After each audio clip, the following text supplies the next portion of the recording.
Disclaimer, no copyright infringement intended, just for entertainment purposes only. The video clip owned by rightful owner to Tekram Vlog Channel. Papunta po ako ngayon kay Dave. Yan. Pinilang ko siya ng Jollibee. Paborito po niya.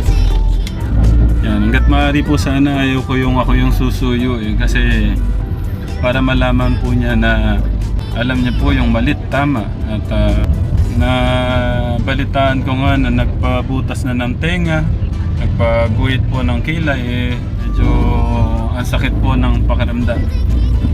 So, kumustahin po natin. See you later guys. Salamat. Gandang hapon po. Gandang hapon. Kumusta po kayo? Opo.